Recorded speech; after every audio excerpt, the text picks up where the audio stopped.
നമസ്കാരം. എൻ്റെ യൂട്യൂബ് ചാനലായ നൂറൂട്ട് ചാനലിലേക്ക് നിങ്ങൾക്കെല്ലാവർക്കും സ്വാഗതം. നൂറൂട്ട് ചാനലിൽ പ്രത്യേകിച്ച് ഒന്നുമില്ല, തമാശയില്ല, വേറെ വിഷയങ്ങളൊന്നുമില്ല എന്ന് പറയുന്നവർ ഉണ്ട്. പക്ഷെ ഞാൻ പറയുന്നത്, ഞാൻ പ്രവാചകന്മാരുടെ ചരിത്രമാണ് ഏറെയും പറയുന്നത്. പിന്നെ സമയമുള്ളപ്പോഴൊക്കെ ചിലപ്പോൾ മറ്റ് കണ്ടൻറ്റുകളും ഉണ്ടായെന്ന് വരാം. ഇന്ന് നമ്മൾ നോക്കുന്നത്, നാം മറ്റൊരു വീഡിയോയിൽ പരിചയപ്പെട്ടു, ദാവൂദ് നബി വാങ്ങിയ പ്രശസ്തമായ ഒരു സ്ഥലത്തെക്കുറിച്ചാണ്. ഈ പ്രവാചകന്മാരുണ്ടാകുമ്പോൾ അവർക്ക് ഒരു ശത്രുവും ഉണ്ടാവും. അതായത് അല്ലാഹു സുബ്ഹാനഹു തആലക്ക് ഒതുക്കാൻ വയ്യാത്ത ശത്രുവിനെ ഒതുക്കാനാണ് ഓരോ പ്രവാചകന്മാരും ഉണ്ടായത്. ഉദാഹരണത്തിന് ഫറോവയെ ഒതുക്കാനാണ് മൂസാ നബി ഉണ്ടായത്.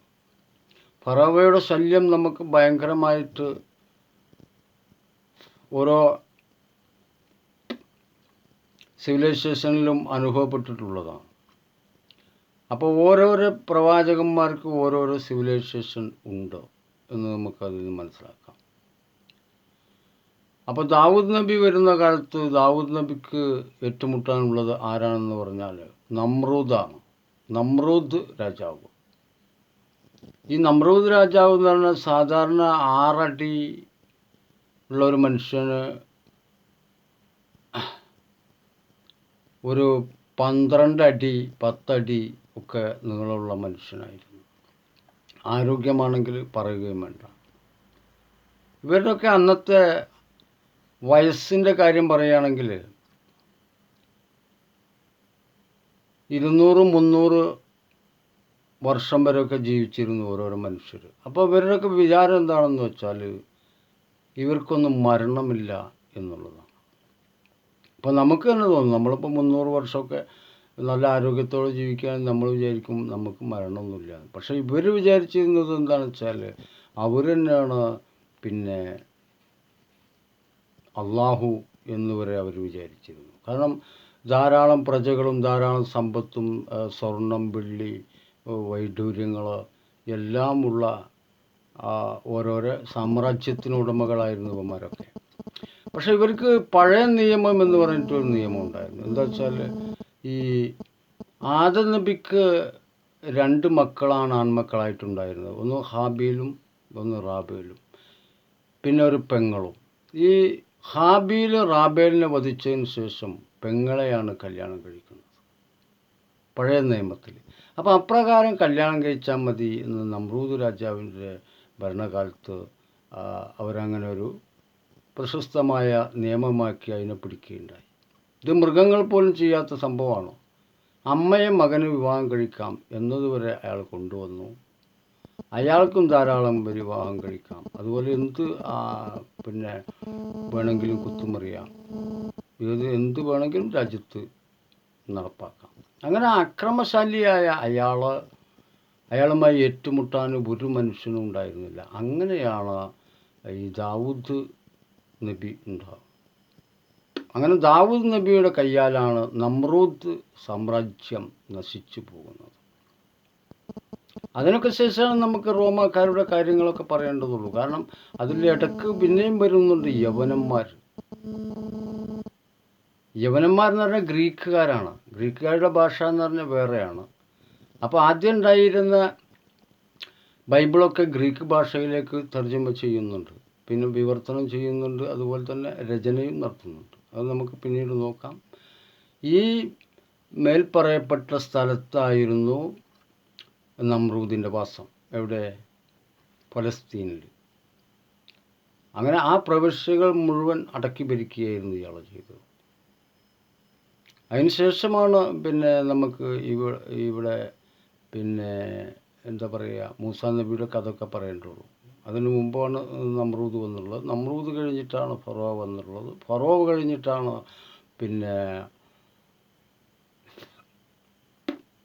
ഈ യവനന്മാർ വന്നിട്ടുള്ളത്, ഗ്രീക്കുകാർ വന്നിട്ടുള്ളത്. ഗ്രീക്കുകാർ കഴിഞ്ഞിട്ടാണ് ഈ റോമാക്കാരൊക്കെ വന്നിട്ടുള്ളത് എന്നാണ് തോന്നുന്നത്. കാരണം ഗ്രീക്ക് ഭാഷ വന്നതിന് ശേഷം ഗ്രീക്കിലേക്ക് ഈ ബൈബിൾ മറ്റേ വിവർത്തനം ചെയ്യുന്നുണ്ടെന്ന് ഞാൻ പറയാൻ കാരണം അതാണ്. റോമാക്കാരുടെ സമയത്താണ് പിന്നെ ഈസാ നബി വന്നത്. ഈസാ നബിക്കും ശേഷമാണ് മുഹമ്മദ് നബി വന്നിട്ടുള്ളത്. ഇതൊക്കെ എന്തിനാണ് പറയുന്നതെന്ന് വെച്ചാൽ പിന്നെ ഈ യഹൂദന്മാർക്കും അതുപോലെ തന്നെ അവിടെയുള്ള ഈ പലസ്തീനികൾക്കും അവിടെ നിൽക്കാൻ സാധിച്ചിട്ടില്ല. ഉദാഹരണത്തിന് ഇനി അടുത്ത ഒരു വീഡിയോ ചെയ്യുന്നത് പസ്തൂണികളെ കുറിച്ചാണ്. പസ്തൂണികൾ എന്ന് പറഞ്ഞു കഴിഞ്ഞാൽ എന്താണ്? പാകിസ്ഥാനികൾ എന്നൊരു വാക്കില്ല, പസ്തൂണികളാണ്. പസ്തൂണികൾ എന്ന് പറഞ്ഞാൽ പലസ്തീനികൾ എന്ന്. പസ്തൂണികൾ എന്ന് ഒരുപാട് പ്രാവശ്യം പറഞ്ഞു നോക്കൂ. പലസ്തീനികൾ എന്നാവും. അതായത് പലസ്തീനിൽ നിന്ന് ലോകം മുഴുവൻ അകറ്റപ്പെട്ട ജനങ്ങൾ വിവിധ പേരുകളിൽ ലോകം മുഴുവൻ അലഞ്ഞു നടന്നു എന്നുള്ളതാണ് കഥ. ഈ കഥക്കൊക്കെ ശേഷമാണ് ഖുർആൻ വരുന്നത്. പക്ഷെ ഖുർആൻ വരുമ്പോൾ ഇവർ പറയുന്നത്, ഖുർആനിൽ പറയുന്നതും ശരിയല്ല, ഞങ്ങൾ പറയുന്നതാണ് ശരി എന്നാണ്. അതായത് ഇബ്രാഹിം നബിക്ക് 2 ഭാര്യമാരുണ്ടായിരുന്നു. ഒന്ന് സാറ ബീവി, പിന്നെ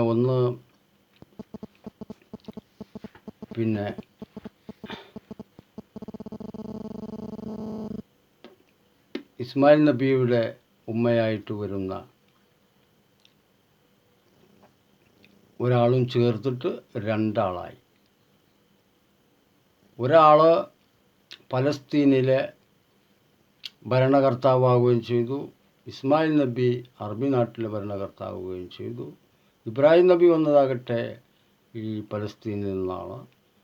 ഇതുകൊണ്ട് തന്നെ പലസ്തീനികളുമായിട്ട് മുസ്ലിങ്ങൾക്കുള്ള ബന്ധം ഇബ്രാഹിം നബിയാൽ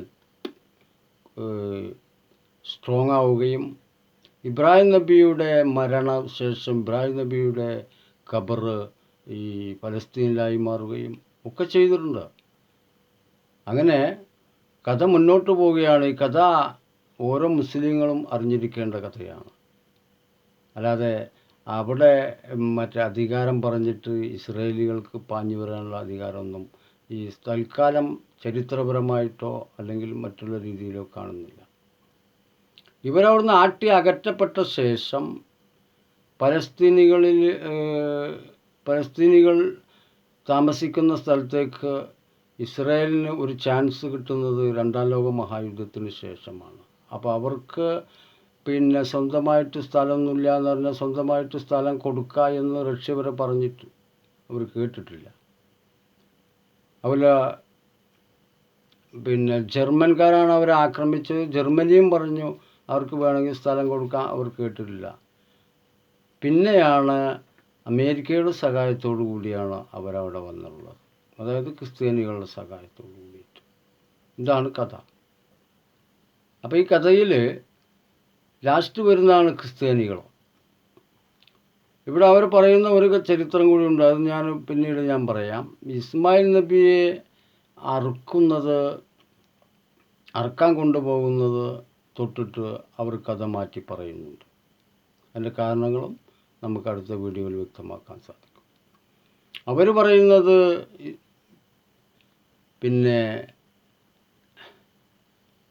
ഇബ്രാഹിം നബിയുടെ ആദ്യത്തെ മകനെ ഇസ്രായേലിൽ കൊണ്ടുപോയിട്ട് അറുത്തു എന്നാണ്. ഇസ്രായേലിന് മറ്റൊരു പേരും കൂടി ഉണ്ട്. അതിൻ്റെ പേരാണ് കാനോൻ എന്ന് പറയുന്നത്. കാനോൻ എന്ന് പറയുന്ന സ്വർഗരാജ്യം ഞങ്ങളുടേതാണ് എന്ന് ബൈബിളിൽ പറഞ്ഞിട്ടുണ്ട് എന്ന് പറഞ്ഞിട്ടാണ് ഇസ്രായേലികൾ ഇപ്പോൾ രംഗത്ത് വന്നിട്ടുള്ളത്.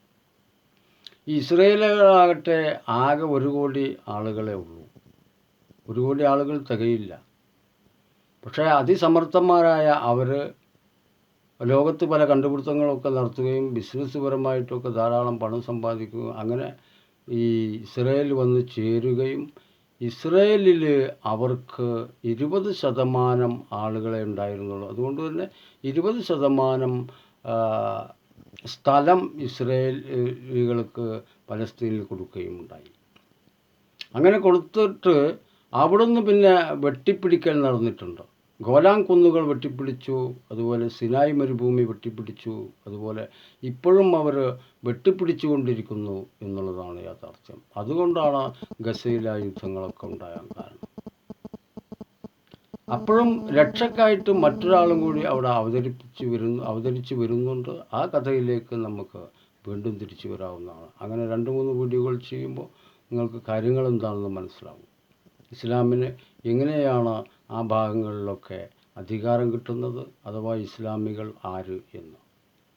ഇസ്ലാമികൾ പറയുന്നതൊന്നും ശരിയല്ല. പിന്നെ ഇസ്മായിൽ നബിയെ അല്ല അറുക്കാൻ കൊണ്ടുപോയത് പലസ്തീനിലേക്ക്, അതായത് ദാവൂദ് നബി വാങ്ങിയ സ്ഥലത്തേക്ക് ഈ മറ്റേ മകനെയാണ് കൊണ്ടുപോയിട്ടുള്ളത് എന്നാണ് പല ക്രിസ്ത്യാനികൾ തന്നെ 2-3-4 വിഭാഗങ്ങളുണ്ട് അവരൊക്കെ പറയുന്നത്. എന്തായാലും ശരി, യാതൊന്നും ശരിയല്ല എന്ന് വിശ്വാസക്കാരാണ് നമ്മൾ. അത് ശരിയാവാനും സാധ്യതയില്ല. അടുത്തൊരു വീഡിയോയിൽ നമുക്കത് വ്യക്തമാക്കാവുന്നതാണ്. ഇവിടെ ഇസ്രയേലിൽ ക്കാർ പറയുന്ന കാനോൻ എന്ന് പറയുന്ന സ്ഥലമാണ് പലസ്തീൻ എന്ന് പറയുന്നത്. ഈ പസ്തൂണികൾ എന്ന് പറയുന്നത് പാകിസ്ഥാനിൽ ഉള്ള ആളുകളല്ല, അയൽക്കാർ വന്നതാണ്. പാകിസ്ഥാനികൾ എന്ന് പറഞ്ഞിട്ടൊരു ജനവിഭാഗമില്ല. ഇപ്പോൾ പസ്തൂണികളെ മുഴുവൻ പാകിസ്ഥാനിൽ നിന്ന് വെവ്വേറെ നിൽക്കുന്നതിനാൽ അവർ ഗസയിലേക്ക് മാറ്റി താമസിപ്പിക്കാൻ കൊണ്ടുപോകും എന്നാണ് അറിയാൻ കഴിഞ്ഞത്. അതുപോലെ തന്നെ ഒരുപാട് ചിന്നിച്ചിതറിയ അവരുടെ ആളുകൾ മുഴുവൻ പല ഭാഗങ്ങളിലുണ്ട്. അവരെയൊക്കെ അങ്ങോട്ട് കൊണ്ടുപോവുകയും ഒരു സാമ്രാജ്യം അവിടെ സ്വയം തീർക്കുകയും രാജ്യമില്ലാത്ത ഇസ്രായേലുകൾ ഒരു സാമ്രാജ്യം തീർക്കുകയും ചെയ്യും എന്നാണ് അവിടെ പറയുന്നത്. അതിനാൽ തന്നെ അതിനോട് എതിർപ്പുള്ള ഒരുപാട് രാജ്യങ്ങളുള്ളതിനാൽ ഘോരമായ യുദ്ധങ്ങൾ നടക്കാനുള്ള സാധ്യത വളരെ കൂടുതലാണ്. എങ്ങനെയാണ് ഇനിയുള്ള കാലങ്ങളിൽ യുദ്ധങ്ങളൊക്കെ പറഞ്ഞിരിക്കുന്നത് എന്നൊക്കെയുള്ള വീഡിയോകളിലേക്ക് നമുക്ക് വീണ്ടും പോകാവുന്നതാണ്. റഷ്യ എന്ന് പറയുന്ന രാജ്യം എന്താണ് എന്നത് ഞാൻ നിങ്ങൾക്ക് പറഞ്ഞു തരാം. റഷ്യ എന്ന് പറയുന്ന രാജ്യം പിന്നെ മംഗോളിയക്കാരാണ്. ഈ മംഗോളിയക്കാർ എന്ന് പറയുന്നത് ഇസ്ലാമികളല്ല താനും. അപ്പോൾ ഈ മംഗോളിയക്കാർക്കും പിന്നെ ഇസ്രായേലിൽ ബന്ധമുണ്ട്. അപ്പോൾ ഇസ്രായേലുമായിട്ട് ലോകം മുഴുവനുള്ള ആളുകൾക്ക് ബന്ധം എന്താ വെച്ചാൽ അവിടുന്നാണ് ജനങ്ങളുടെ ആരംഭം എന്നതുകൊണ്ടാണത്. ഇനി നമുക്ക് ഇറാൻ എന്ന് പറഞ്ഞ ആരാണ് എന്നും, അതുപോലെ ഇറാനിൽ ഇറാൻകാർ എന്തുകൊണ്ട് ഇസ്രായേലുമായിട്ട് അല്ലെങ്കിൽ ആ രാജ്യവുമായി ബന്ധമില്ലാത്തത് എന്തുകൊണ്ട് എന്ന് പറഞ്ഞാൽ അവർക്ക് അവകാശമില്ല. സംഗതി ശരിയാണ്. അവർ ദൂരെ കിടക്കുന്ന രാജ്യങ്ങളാണ്. അറബികൾക്കാണ് അവകാശം. അപ്പോൾ അതിനെപ്പറ്റിയൊക്കെയുള്ള വീഡിയോകൾ തുടരെ ഉണ്ടാകുന്നതാണ്. അതുകൊണ്ട് നിങ്ങൾ വീഡിയോ സ്കിപ്പ് ചെയ്യാതെ കാണുകയും കാര്യങ്ങളൊക്കെ മനസ്സിലാക്കുകയും ചെയ്യുമെന്ന് വിചാരിക്കുന്നു. നമുക്ക് നെക്സ്റ്റ് വീഡിയോയിൽ പരിചയപ്പെടാനുള്ളത് ഇബ്രാഹിം നബി അറുക്കാൻ കൊണ്ടുപോയ മകനെക്കുറിച്ചാണ്. അവർ പറയുന്നത് 2 മകനുണ്ട്, അതിലൊരു മകൻ ഇസ്മായിൽ നബിയെ അല്ല അറുക്കാൻ കൊണ്ടുപോയിട്ടുള്ളത് എന്നാണ്. സത്യത്തിൽ ഇസ്മായിൽ നബിയെയാണ് അറുക്കാൻ കൊണ്ടുപോയിട്ടുള്ളത്, അറുത്തിട്ടുമില്ല എന്നുള്ളത് തന്നെയാണ് കഥ. ആ കഥയുമായി നമ്മൾ വീണ്ടും കണ്ടുമുട്ടുന്നവരെ നിങ്ങൾക്കെല്ലാവർക്കും നന്ദി, നമസ്കാരം.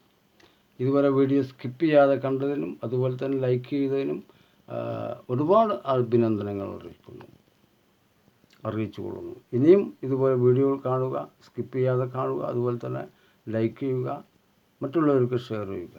എല്ലാവർക്കും നന്ദി, നമസ്കാരം.